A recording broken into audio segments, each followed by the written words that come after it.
Assalamualaikum warahmatullahi wabarakatuh. Yang terhormat Ibu Maya selaku dosen pembimbing pada mata kuliah pengauditan pengolahan data elektronik serta teman-teman kelas yang berbahagia. Puji syukur marilah kita panjatkan kepada Allah Subhanahu wa taala dan sholawat serta salam semoga tetap tercurahkan kepada Nabi Muhammad SAW. Adapun topik yang akan kita bicarakan pada diskusi kali ini yaitu tentang bab 10 kertas kerja. Sebelumnya, saya akan memperkenalkan anggota kelompok 3. 1. Rico Ferianka NPM 12, 2. Fitri Anung Fatmawati NPM 15, 3. Nadia Anggreni Santoso NPM 16, 4. Argarita Novendari NPM 20, 5. Risma Nusatun Kasana NPM 23. Kita memasuki acara selanjutnya yaitu pemaparan materi. Bagi yang bertugas dipersilahkan. Assalamualaikum warahmatullahi wabarakatuh. Saya Argarita Novendari NIM 1903 10 10 20. Di sini saya akan menjelaskan mengenai kertas kerja audit. Kertas kerja merupakan catatan yang dibuat oleh auditor selama proses audit berlangsung dan berisi prosedur audit dan pengujian yang dilakukannya, informasi dan bukti yang diperolehnya, dan simpulan yang dibuatnya. Kertas kerja menjadi wadah untuk mendokumentasikan audit mulai dari perencanaan sampai dengan berakhirnya penugasan audit. Contoh, kertas kerja adalah program audit, surat konfirmasi, hasil pemahaman terhadap pengendalian internal, analisis, memorandum, ikhtisar dari dokumen-dokumen perusahaan, dan daftar atau komentar yang dibuat atau diperoleh auditor. Berikut langkah-langkah atau proses audit yang dilakukan meliputi 1. Rencana audit termasuk piagam audit, 2. Pemeriksaan dan evaluasi kecukupan dan efektivitas sistem pengendalian internal, 3. Prosedur-prosedur audit yang dilakukan, informasi yang diperoleh dan kesimpulan yang dicapai, 4. Penelaahan kertas kerja oleh penyedia, 5. Laporan audit, dan yang keenam tindak lanjut dari tindakan perbaikan. Tujuan pembuatan kertas kerja. Yang pertama ada untuk mendukung temuan audit dalam laporan audit. Auditor dapat menggunakan kertas kerja sebagai pendukung pendapatnya dalam membuat keputusan audit. Lalu yang kedua, memuat simpulan auditor. Kertas kerja dapat menjadi bukti kuat atau pertimbangan auditor dalam membuat simpulan audit. Lalu yang ketiga, membantu auditor dalam tahapan audit. Pelaksanaan audit terdiri dari berbagai tahap audit yang dilaksanakan dalam berbagai waktu, tempat, dan pelaksanaan. Lalu yang terakhir, menjadi pedoman bagi auditor dalam audit berikutnya. Kertas kerja akan dapat menjadi pedoman dalam audit berulang terkait informasi mengenai sifat usaha, catatan dan sistem akuntansi, pengendalian internal dan rekomendasi perbaikan, serta saran jurnal-jurnal penyesuaian untuk menyajikan secara wajar laporan keuangan objek audit yang lain. Assalamualaikum warahmatullahi wabarakatuh. Saya Rico Ferianka. Di sini saya akan menjelaskan mengenai teknik pembuatan kertas kerja. Yang pertama yaitu judul deskriptif. Seluruh kertas kerja harus memasukkan judul penugasan audit, jumlah proyek audit, judul kertas kerja,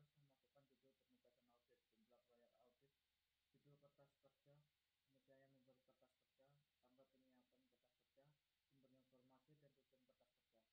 Yang kedua, tanda centang. Auditor sering menggunakan simbol yang bervariasi untuk mengidentifikasikan pekerjaan yang telah dilakukan. Pada umumnya simbol yang digunakan adalah tanda centang. Oleh karena tanda centang tidak memiliki arti khusus, penjelasan harus dibuat untuk setiap tanda centang yang muncul dalam jadwal. Yang ketiga, referensi silang. Referensi silang dalam kertas kerja harus dilengkapi dalam akurat. Kertas kerja harus direferensi silangkan dengan temuan audit. Temuan audit harus direferensi silangkan dengan notis audit atau laporan audit untuk mengindikasikan disposisi hasil untuk suatu hal. Referensi silang harus dilakukan pada garis tepi kerangka laporan audit. Referensi ini sudah siap untuk memberikan akses langsung ke kertas kerja. Yang keempat, pemberian indeks. Sistem pemberian indeks harus pada kertas kerja harus sederhana sehingga bersifat fleksibel. Huruf kapital harus digunakan untuk mengindikasikan setiap segmen audit dan nomor digunakan untuk mengidentifikasikan jadwal dalam segmen. Yang terakhir, keberlanjutan. Auditor harus menggunakan pengembangan kertas kerja sepenuhnya sebelum pelaksanaan audit, yaitu bahkan alir, deskripsi sistem, dan data lain yang valid. Kertas kerja yang masih berguna harus menjadi bagian kertas kerja tetap berjalan. Kertas kerja tersebut harus diperbarui, diberi nomor ulang, direferensikan, diberi inisial, dan diberi tanggal oleh auditor.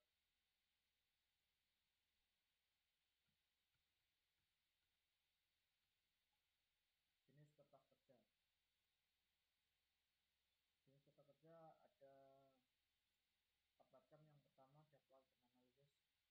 dokumen, yang ketiga bahkan air, dan yang terakhir naratif. Setelah presentasi dari saya, selanjutnya akan dijelaskan oleh teman saya. Assalamualaikum warahmatullahi wabarakatuh. Perkenalkan, saya Nadia Anggreni, NIM 1903101016. Di sini saya akan melanjutkan penjelasan dari rekan saya, yaitu yang keempat, wawancara. Wawancara berguna untuk mengidentifikasi area permasalahan, memperoleh pengetahuan umum tentang subjek audit, memperoleh data tidak dalam bentuk formulir, dan mendokumentasikan pendapat, penilaian atau dasar pemikiran bertindak objek audit.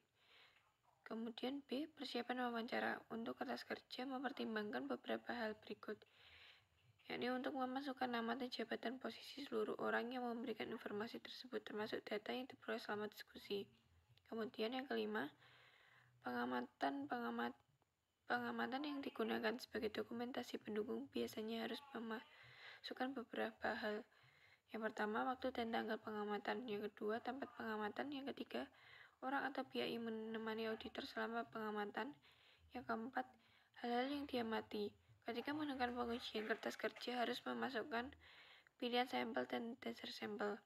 Kemudian yang keenam, temuan audit. Seluruh temuan audit harus didokumentasikan dalam kertas kerja, dan setiap kertas kerja harus mempunyai kesimpulan audit. Kemudian saya akan menjelaskan tentang kelengkapan kertas kerja.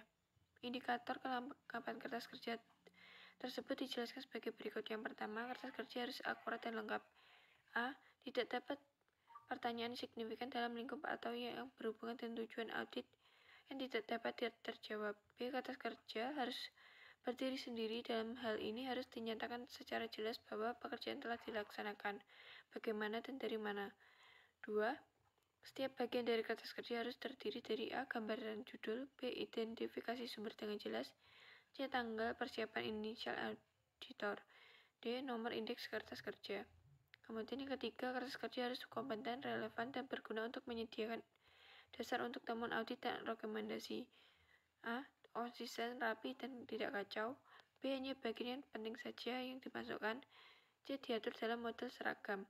Kemudian yang keempat, kertas kerja harus membuktikan bahwa standar telah diikuti seperti A. Rencana dan supervisi, B. Tinjauan atas pengendalian internal, C. Hasil penelusuran dari hasil ke bukti dan sebaliknya, D.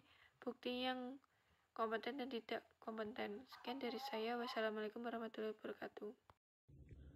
Untuk selanjutnya yaitu perancangan kertas kerja. Kertas kerja yang digunakan oleh auditor internal harus konsisten, baik dalam bentuk maupun susunannya.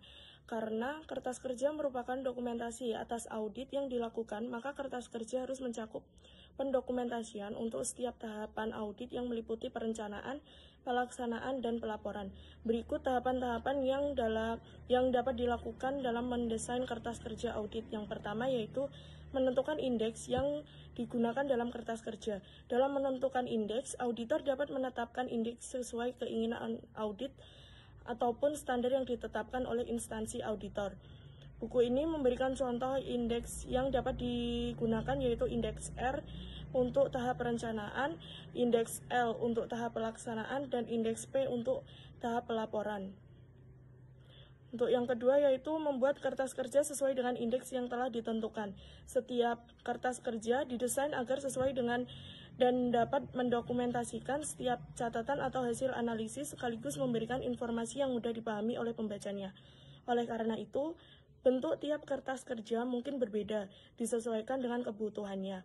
Kertas kerja untuk pemahaman atas entitas pasti berbeda dengan kertas kerja untuk analisis akun.